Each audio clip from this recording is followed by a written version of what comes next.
d'immigration, notamment les documents demandés par l'ambassade. Je crois qu'il peut me concentrer juste sur les étudiants, quoi. Les étudiants. Je vais me baser en fait pour presque tous les pays, en fait. Il faut connaître premièrement qu'il faut les documents académiques. Et l'une des choses que les gens ne savent pas en général, c'est quoi? C'est que lorsque tu passes le bac, il faudrait, si tu as eu l'objectif de voyager au secondaire, tu attaques directement. Donc tu commences à constituer tes dossiers pour demande de visa. Je vous dis pourquoi après. Donc il faut les documents académiques, c'est la première chose. Bac, relevé de notes du bac, diplôme du bac. Il faut, si vous êtes en licence, première année, deuxième année, troisième année. Et passeport, bien sûr, acte de naissance et CNI. Donc, voilà les éléments constitués sur le plan académique. Maintenant, il faut prouver les fonds financiers. Il faut savoir si vous avez les fonds. Est-ce que les parents ont de l'argent? Maintenant, c'est fonction du pays. Le montant dépend du pays où tu vas aller. Une personne peut me donner un pays ici pour que j'essaie de donner un peu de plan, un peu de manière spécifique pour ce pays-là. L'Allemagne. Bon, l'Allemagne, maintenant, si la chose qu'on demande sur le plan académique, il faut avoir tous ces diplômes-là. Il faudrait faire les cours de langue allemande. La chose à faire en général, c'est de, dès que tu finis tout ça, il faut faire les cours de langue. La langue, il faut passer, il n'y a pas seulement le B1 qu'il faut.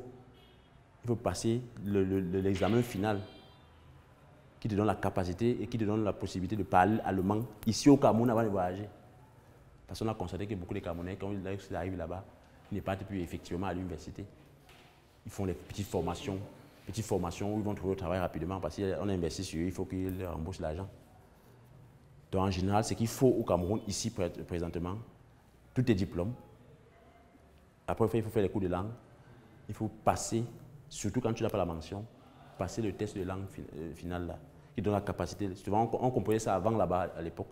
Maintenant, on demande de composer ça ici. Et lorsqu'on t'interroge à l'ambassade, c'est en allemand qu'on t'interroge. Et ça se juge là-bas si tu maîtrises la langue ou pas. Maintenant, il y a un très gros avantage. Comme il y a un étudiant récemment là, il vient de faire son passeport, il a 12 au moins au bac. Il compose le B1, je crois qu'il a composé ça, lundi c'était quand hier. Il a composé ça hier. Je n'ai même pas encore appelé pour savoir exactement comment il a fait. Donc lui, il a eu sa mention au bac. Il a fait série C, il a eu 12 au bac, 12 peut-être 50 comme ça. Donc l'avantage qu'il a, c'est qu'il n'a pas besoin de finir l'examen, le dernier examen. Il a le cerveau. Il est jeune, il a 18 ans. 12 au bac scientifique. La seule chose qu'on lui demande, c'est le B1. Et le papa paye la caution maintenant. Dans une banque que l'école va donner. Ou en général l'ambassade donne et l'école aussi. En fait, ils travaillent ensemble et tu crédites ton compte dans cette banque-là. En général, maintenant, c'est 10 650 €. Ça tourne dans ces sommes-là, 10 650 €. Dans lequel tu vas retirer autour de entre 750 à 850 € par mois. Donc voilà un peu pour l'Allemagne. Pour la France, en général, il faut déjà avoir tous tes documents académiques. Il faut justifier aussi tes capacités financières. Donc si tu n'as pas déjà 5 millions, si tu n'as pas déjà 5 millions gardés quelque part, il faut laisser d'abord pour la France.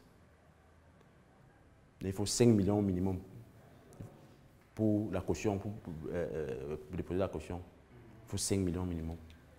Donc, si tu fais un projet de voyage pour la France, si tu es intelligent, il faut toujours ces 5 millions-là, mais le visa est un peu plus... Les chances sont extrêmement importantes pour avoir 85% à 90% d'avoir le visa.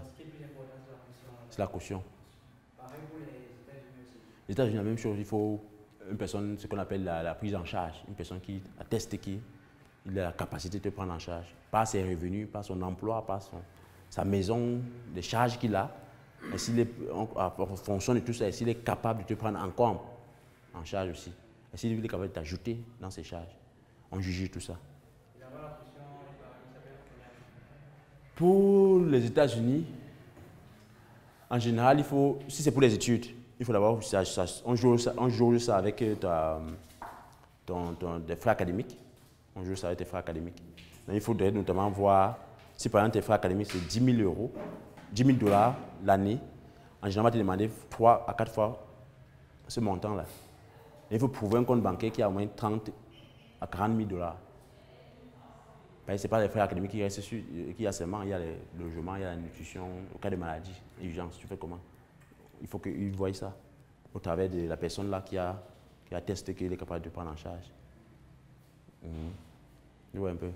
Et par exemple, si un parent est fortuné au pays et qu'il a les terrains, les maisons et tout ça, qu'il est capable de prouver comment il a fait pour avoir un certain montant dans son compte, parce qu'il doit tirer un relevé bancaire en général de 6 mois et notamment donner tout ce qu'il fait comme business ou ses avoirs et tout ça, qui donne de l'argent, qui peut attester qu'il est capable de prendre en charge, peu importe les situations qui arrivent. Je ne sais pas s'il y a encore, quand tu as réuni ces deux choses-là et que tu as mis au centre, là on parle des études, et qu'il y a au centre le cerveau, le visa est autour de 98%.